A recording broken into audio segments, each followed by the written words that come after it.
myself, but Hi guys, welcome back to my channel. So for today's video, I am not going to review a product or DIY something. I am going to fix my iPad. Ayusin ko po yung iPad ko since it got broken few weeks ago. I think last December, basta mga early December. And then I decided na ako mismong ang mag-ayos ng iPad ko since I think sobra kasing mahal. Once ko na siyang napapalitan ng screen before sa labas. And it cost me almost 3K, I think. That's almost 3K. Sobrang mahal, guys. So, I decided na ako na lang mag-ayos ng iPad. So, nag-research muna ako, guys. Nagbasa ako, and nanood ako ng mga video tutorial, and then saka ako nag-order ng screen na ipapalit ko sa iPad ko online sa Shopee. Naghanap ako ng may maganda na review na shop about the screen. So, fortunately, I found one. Kaso nga lang medyo matagal siyang dumating kasi since it's from I think China. Okay naman, so at least dumating siya, guys. In-order ko siya noong December 31, and then ngayon siya dumating araw na to. I think today is January 12. So, let me get my parcel. Here it is. Look. Sobrang gaan niya, guys. As in, para lang siyang stereo. Parang ganun lang yung laman niya. Actually, guys, yun talaga yung nasa loob. Para ma-protect niya yung screen, yung product inside. So, bubuksan ko lang siya, guys, and I'll be right back. So, guys, ito na siya, guys. Yan. Ang ganda ng pagka-pack niya, guys, kasi sobrang secure. So, hindi talaga siya mapapasag o madadamage. I bought this for 525 pesos.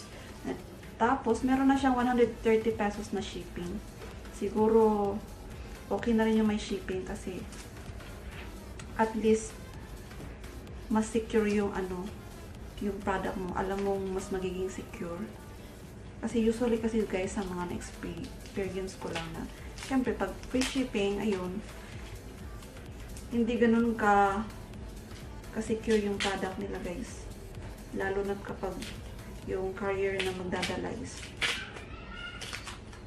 sobrang daming dala. Sobrang daming i-deliver. So, baka matabunan lang siya ng ibang product. Yun na nga, ma-damage. Ayan, guys. Actually, guys, set na siya, guys. Yun, guys, ito yung ganyang wait. Actually, package na to siya, guys. Meron na siyang tawag ito, yung tools na gagamitin mo para sa pag fix ng iPad. At meron na din siyang sticker na kailangan mo siyang, yung adhesive na sticker na kailangan mo siya para dumikit siya sa gilid. This guy. Yan yung adhesive niya. And this is the ang tawag nila dito, Digitizer. And then, bumili din ako ng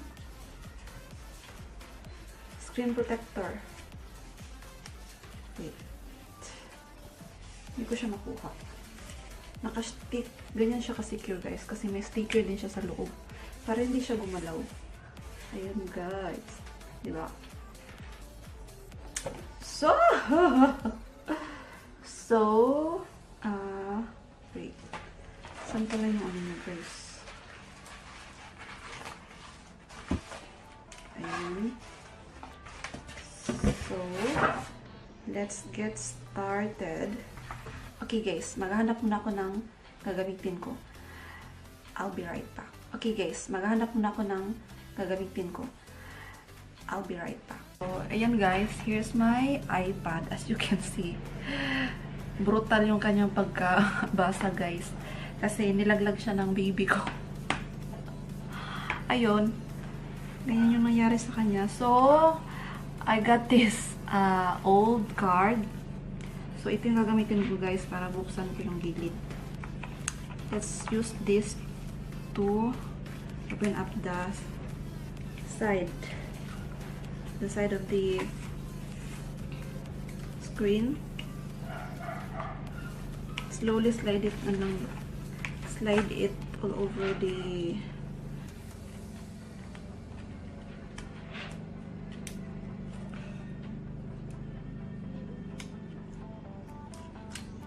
so ayan guys, ayan yung kanya itsura. Let's remove that, and then this one, this side, and this side.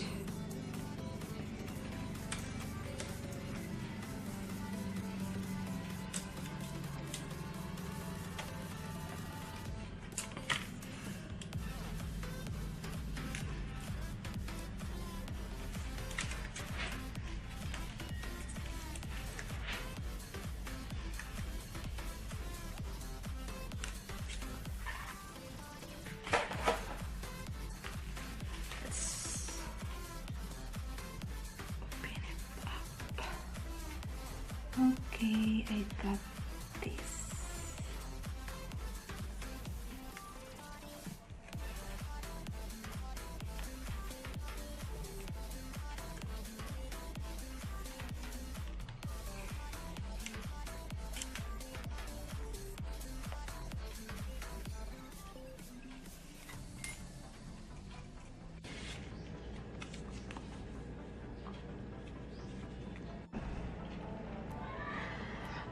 There you go. Oh my gosh. Let's try this. If it's functioning. Okay. Para makita nyo guys. Swipe. Okay. It worked! I just can't imagine guys na naayos ko siya. It's functioning very well. As you can see, oh, it flips. There. Oh my gosh. Oh. Disclaimer lang po guys, I am not a, professional technician, but I am so proud that I fixed my own iPad. You know, isa na siyang guys, nakaka-proud. Oh my gosh. I'm sorry. I'm sorry guys. Sobrang natutuwa lang ako kasi hindi ko na-imagine na gumagana na siya, na-fix ko siya. Sobrang nakakatuwa lang guys kasi alam mo yun, yung kaysa pumunta ka ng mall, nung bayad ka ng libo-libo, trinay ko siyang ayusin guys. Hindi ko naman in-expect na talaga mag-work siya guys. Mahilig lang kasi akong mag-fix ng kung ano-anong bagay. Kahit nung bata pa ako. Tapos trinay ko lang din ngayon ulit na malaki na ako. Sa mga gusto mag-ayos din ng mga iPad nila. Or kahit hindi iPad. Kahit anong klaseng electronics. Huwag naman yung mga malalaking electronics na tulad ng mga LCD TV. Yung ganitong klaseng mga electronics lang, yung maliliit lang, mga gadgets. Kung gusto nyo mong ayusin or may problema, mag-research muna kayo guys kasi sobrang laking tulong nun. Tsaka, mas makakatipid kayo kung marami kayong alam. Alam mo yun, mas matatansya nyo kung saan kayo mas makakatipid. Kaya, ayun guys. Natutuwa lang ako na naayos ko siya guys. Kasi hindi naman ako professional na technician. So, that's it for today's guys. That's my video tutorial about my iPad. And then, I hope na nakatulong ako sa pagbibigay ng konting information or tutorial about how to fix your own iPad. At saka, yun ang advice ko guys, mag-research muna kayo, magbasa kayo online para magkaroon kayo idea kung paano nyo sisimulang yung pag-aayos ng iPad. Kung carry nyo, i-push through nyo yan. I-push nyo yan guys, i-push. Pero kung hindi, punta na kayo sa mga technician talaga. Pero kung kaya nyo naman guys, why not do it yourself? Mas makakatipid kayo. Yun yung maganda dito guys, makakatipid kayo. Kaya yun yung nakakatuwa. So, that's it for today. I hope you like my video. Don't forget to subscribe on my channel and click the notification bell button para mas ma-update kayo sa aking latest video na sari-sari.